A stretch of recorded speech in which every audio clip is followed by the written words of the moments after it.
Bus stop भी करीब है, सुपा भी करीब है, 3 से 4 कंपनी जो है ना हमारे घर के करीब है। तो यही बात है कि यार शुरू में तो कहते थे पता नहीं कहाँ आ गए, लेकिन जब जगह विज़िट की ना तो यार ये इलाका पुरसकून है, बड़ा यहाँ पर सुकून है। लेकिन फिर कुछ ही महीने रह गए, उसके बाद हमने भी यहाँ से निकल जाना कर सकते हैं। इस गली में जाना न्यू स्टूडेंट का घर है, यहाँ से वो बाहर निकलते हैं।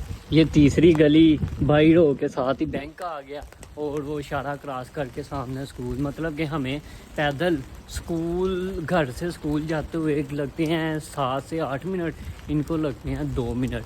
अस्सलाम वालेकुम, आसमान रफ़ीक, उम्मीद है आप सब ठीक ठाक होंगे। तो फाइनली यार अपनी बिज़ी लाइफ से टाइम निकाल कर व्लॉग बनाना शुरू हो गए हैं। तो जैसा कि आपको पता है कि मेरा सुबह के टाइम काम होता है और फिर दोपहर के टाइम स्कूल होता है, तो इसीलिए अभी सुबह 6:40 हो रहे हैं। अपना सामान पकड़ के जा रहे हैं सीधा काम पर। 3-4 घंटे की शिफ्ट है, वो ख़त्म करके नाश्ता करके वहाँ से ही स्कूल चले जाएंगे। आज ज़रा मैं आपको बताऊँगा कि खवानीसी जिस एरिया में मैं रहता हूँ, यहाँ पर आकर मुझे क्या क्या सहूलत मिली है। जब शुरू में हम आए थे ना, हम सोचते थे ये हम किस जगह पर आ गए हैं, यहाँ पर तो कुछ भी नहीं है। फिर उसके बाद जब ये जगह विज़िट की, सारा कुछ चेक किया, तो पता चला कि ये जगह जो है ना बहुत कमाल की है, क्योंकि यहाँ पर हमें बहुत ज़्यादा सहूलत मिली है। ये वाला इलाका जो है ना बाकी कई इलाकों से ना बहुत ज़्यादा बेहतर है। सुबह का टाइम है। अक्सर पिछले दिनों जब हल्की हल्की सर्दी स्टार्ट हुई थी ना, तब सीन ये होता था कि बादल होते थे और सर्दी भी बहुत ज़्यादा होती थी। बादल नहीं होते थे तो हवा बहुत ज़्यादा ठंडी चल रही होती थी। आज हवा भी इतनी ज़्यादा ठंडी नहीं चल रही, मौसम भी नॉर्मल है और इस तरफ से है ना सूरज भी निकल रहा है, तो इसीलिए जो है ना आज इतना ज़्यादा सुकून है। नहीं तो आगे पीछे हवा चल रही होती थी, सर्दी बहुत ज़्यादा होती थी। मेरा दिल करता था मैं बस जल्दी जाना काम पर पहुँच जाऊँ। बस अब जल्दी से काम ख़त्म करते हैं, फिर उसके बाद लगाते हैं हिसाब किताब कि क्या करना है। आजकल तो बस इस तरह ही बिज़ी लाइफ चल रही है। सुबह टाइम उठते हैं और शाम को घर आ जाते हैं, पता ही नहीं चलता कि पूरा दिन गुजर जाता है। इतनी तेज़ी से टाइम गुजर रहा है, बल्कि तेज़ी से नहीं गुजर रहा है, वो रूटीन फिक्स होने की वजह से ना पता ही नहीं चलता कि दिन ऐसे गुजर जाता है। बाकी लोग भी अपने अपने काम पर जा रहे हैं। जिन लोगों ने ट्रेन यूज़ करनी होती है ना, वो तकरीबन सुबह 6:45 या 7 बजे घर से निकलते हैं। बाकी पहुंचते हैं काम पर और मिलते हैं आपको 10:30 बजे। अल्हम्दुलिल्लाह यार काम शाम ख़त्म करके आ गए हैं, ब्रेकफास्ट कर लिया हल्का फुल्का। अब 1 बजे स्कूल है, इस टाइम जाना तकरीबन अभी 11 बज रहे हैं और स्कूल लगने में भी 2 घंटे पड़े हुए हैं। तो ये आपका भाई इस टाइम खवानीसी नौसेगुची स्टेशन के सामने खड़ा है और इसको जो है ना इस टाइम यहाँ से 3 लाइनें लगती हैं। जब शुरू में आए थे ना तो 6 महीने हुए थे यहाँ पर आए, तो ऐसा लगता था कि यार पता नहीं किस इलाके में आ गए हैं। लेकिन जब 6 महीने 7 महीने गुजरे ना, तब पता चला कि यार हम जहाँ पर हमारा घर है ना, मेरे घर से तकरीबन स्कूल 5 मिनट दूर है। सुपा जहाँ से हम अपनी सारी ग्रोसरी करते हैं, तकरीबन 50 से 60% ग्रोसरी वो हमारे घर से है 10 मिनट दूर। और उसके अलावा अगर स्टेशन की बात की जाए, ये खवानीसी नौसेगुची स्टेशन बहुत ही बड़ा स्टेशन है, इसमें 3 लाइनें लगती हैं। और यहाँ पर अगर यहाँ से हमने अगर ओसाका जाना हो तो 20 मिनट लगते हैं। अगर यहाँ से आगे जाकर मोनो रेल पकड़नी हो तो उसके लिए यार यहाँ से आगे चौथा स्टेशन है, तो मोनो रेल जाकर बंदा पकड़ लेता है। और उसके अलावा यहाँ से ना मुझे ये नहीं पता था कि नीचे ना बस स्टॉप भी है। तो लास्ट टाइम तकरीबन आज से 1-1.5 महीना पहले मैंने बस में भी ट्रैवल किया था। बस भी जो है ना बिल्कुल नीचे ही है,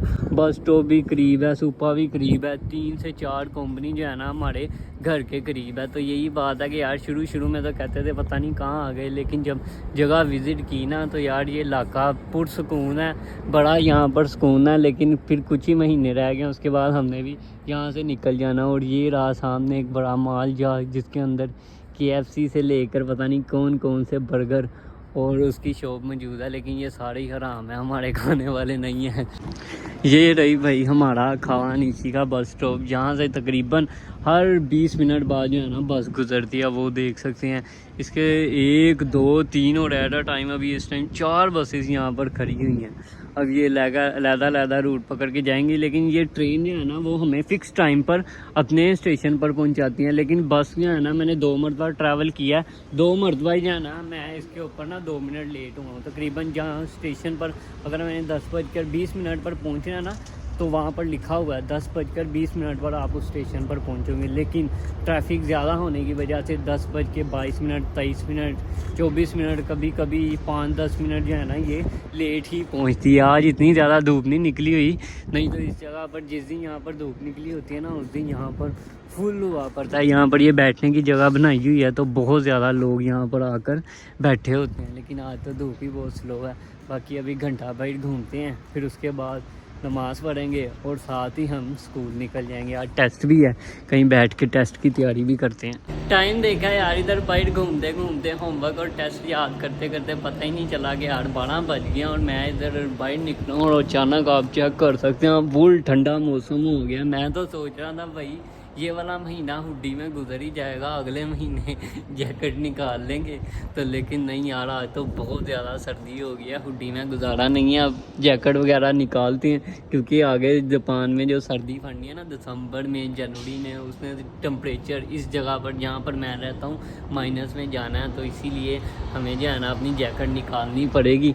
बाकी अभी आप चेक कर सकते हैं फुल ठंडा मौसम हो गया। 12 बजे से लेकर 1 बजे तक बारिश है, फिर 1:15 बजे से लेकर शाम 5 बजे तक बादल है, उसके बाद जो है ना आसमान रात सुबह 4 बजे तक बिल्कुल साफ़ हो जाएगा, फिर 4 बजे के बाद बादल शुरू हो जाएंगे। तो अभी चलते हैं यार, इधर करीबी न्यू जो स्टूडेंट आए थे ना इधर जापान, उन्होंने जो है ना ये स्टेशन की दूसरी साइड पर आई थिंक बैक साइड पर घर लिया, उस तरफ जाते हैं, जाकर उनके घर दोपहर की नमाज़ पढ़ते हैं, फिर उसके बाद जो है ना स्कूल के लिए निकल जाएंगे। आज टेस्ट भी है और हमारी जो नई क्लास है ना जहाँ पर जहाँ पर अब मैं पढ़ता हूँ वो वाली क्लास जो है ना पूरे स्कूल में सब क्लासेस में से ना सबसे अच्छी क्लास है, क्योंकि वहाँ पर कुर्सियाँ बड़ी पुरसकून है, बैठकर पढ़ने का मज़ा आता है, वो भी आपको जाकर दिखाते हैं। अभी ज़रा निकलते हैं फिर नमाज के लिए नहीं यार अभी नमाज़ पढ़ के स्कूल के लिए जा रहे हैं, तकरीबन 1 बज गया, 1:10 पर क्लास स्टार्ट हो जानी है। तो ये आप चेक कर सकते हैं इस गली में जाना न्यू स्टूडेंट का घर है, यहाँ से वो बाहर निकलते हैं, ये तीसरी गली बाहर हो के साथ ही बैंक आ गया और वो इशारा क्रॉस करके सामने स्कूल, मतलब कि हमें पैदल स्कूल घर से स्कूल जाते हुए लगते हैं 7 से 8 मिनट, इनको लगते हैं 2 मिनट। इनके घर के करीब बैंक, कंपनी, सुपा, फिर उसके बाद काफ़ी चीज़ें इनके घर के करीब आ जाती है। स्टेशन भी इस तरह है कि घर से निकलकर मेन पे आए और सामने स्टेशन है, बस स्टॉप भी सामने ही है। इन्होंने ज़रा काफ़ी नज़दीक घर ले लिया ना, और हमसे तो बहुत ज़्यादा सस्ता लिया है। हम तकरीबन 3, 6, 9 और 12 तकरीबन 13 मान हम 4 लड़के मिलके एक घर का रेंट देते हैं, और ये लोग 3 लोग मिलके 5, 5.5 मान रेंट देते हैं। तो ये जो है ना फ़ायदे में रह रहे हैं। अगर हमें भी पता होता हम भी शुरू में 6 महीने बाद छोड़ देते तो हमारे भी काफ़ी सेविंग हो जानी थी, लेकिन इंफॉर्मेशन ना होने की वजह से इसलिए हमें स्कूल के हॉस्टल में रहना पड़ रहा है। बाकी ये मेन पर आए, ये साथ बैंक आया और वो रहा सामने स्कूल। देखो 1 मिनट 22 सेकंड में ये लोग स्कूल पहुंच जाते हैं, लेकिन ये जो इशारा है ना ये 5 मिनट तक बंद रहता है, जिसकी वजह से यहाँ पर काफ़ी देर खड़ा होना पड़ता है। बाकी स्कूल चलते हैं, जाकर टेस्ट की तैयारी करते हैं और टेस्ट देते हैं। रेहान डो कैसी जा रही है भाई टेस्ट की तैयारी? रेहान भाई के मज़े है, मोबाइल खोल के भाई सुकून से टेस्ट होगा। अच्छा एक बार खोलिया ही बस, तो मान गया ना भाई, चीटिंग करते हैं। सिर्फ एक बार खोलिया ही। मेरी तो जगह ही आ गई है। तेरी जगह कितनी? अब मेन पे है फ्रंट का बैंक मारना तो ना छोड़ दे यार। मैं चीटिंग कहाँ करता हूँ, आसान है यार। मम्मी खाते का टेस्ट कहाँ पे करता हूँ, बस ऐसे करके सर से मैं चीटिंग कहाँ पे करता हूँ, मैं इधर बैठ के सारा देखता हूँ। जी भाई भी मोबाइल खोलते होंगे सी, वो भी मैं देखा है। मैं सिर्फ एक दिन खोलिया ही, वो भी कंपाउंडर दे पीरियड वो सर दे पीरियड ही बात हो सर। बाकी रेहान भाई पढ़ाई कर रहे हैं, सबसे पढ़ाकू बच्चे इस टाइम क्लास में ई गक से जो है ना अच्छे स्टूडेंट रेहान भाई हैं। क्या ख्याल है रेहान भाई? ऐसे ही है ऐसे पढ़ाकू बच्चे 30 चैप्टर की कहानियाँ नहीं है। वो लेक्चर लेने के बाद अभी के 10 मिनट की ब्रेक हुई है, उसमें आकर जोहर की कह रहा हूँ असर की नमाज़ पढ़ी है। और जब स्कूल आ रहे थे तब बारिश हो रही थी और अब जो है ना धूप निकल चुकी है। बाहर भी मौसम साफ़ हो रहा है, लेकिन डे बाय डे सर्दी बढ़ती जा रही है। अपनी जैकेट वगैरह निकालते हैं ताकि जो है ना थोड़ा सा कवर रहे। अगर जो इधर प्रदेश में बीमार हो गए ना तो काफ़ी मसला होगा। स्कूल से छुट्टी होगी तो अटेंडेंस का भी बहुत मसला होता है। अटेंडेंस तकरीबन अभी तक तो मेरी 98% होगी।